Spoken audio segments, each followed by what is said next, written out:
আমরা শুনেছি আওয়ামী লীগ আজকে লকডাউন করবে এবং লকডাউনের ঘোষণা তো বাংলাদেশের বাইরে থেকে দেওয়া হয়েছে।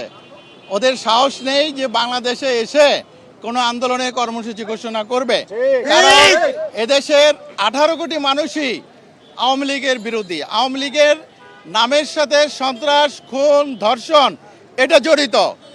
আজকে লকডাউনের সামান্যতম লক্ষণও দেখা যাচ্ছে না। বাস, সকল ধরনের যানবাহন চলছে, সকাল থেকে চলছে। তবে আমরা লক্ষ্য করেছি তারা লকডাউনের নামে মোটর সাইকেলে করে চোরাইগুপ্ত কয়েকটি বোমা হামলা করেছে এবং এই বোমা হামলা প্রমাণ করে যে আওয়ামী লীগের নামের সাথে সন্ত্রাস জড়িত।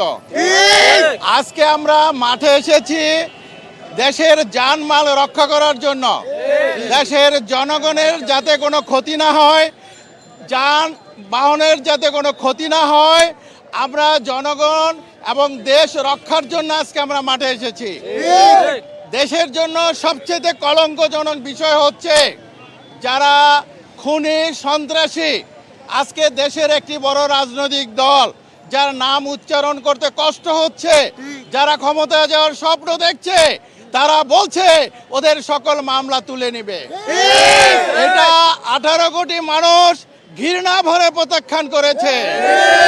জুলাইকে আইনের ভিত্তি দেওয়ার জন্য এদেশের জনগণ যখন অনলাইনে তারা গণভোটের পক্ষে রায় দিয়েছে, যে রায় হচ্ছে 90% হচ্ছে গণভোটের পক্ষে।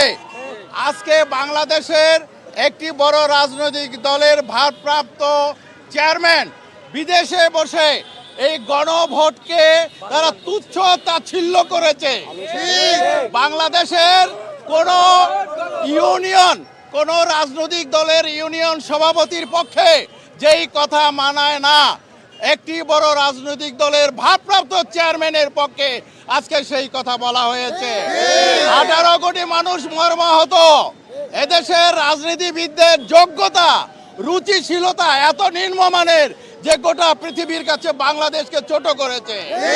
এদেশের মানুষ কখনো আওয়ামী লীগের পক্ষে কথা বললে রাজপথে নামা তো দূরের কথা, তারাই বাংলাদেশ থেকে পালাতে বাধ্য হবে।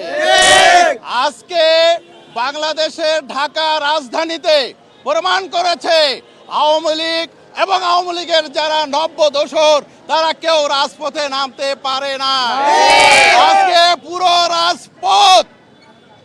রাজপথ আজকে জনগণ মাঠে নেমেছে, জামাত শিবির মাঠে নেমেছে।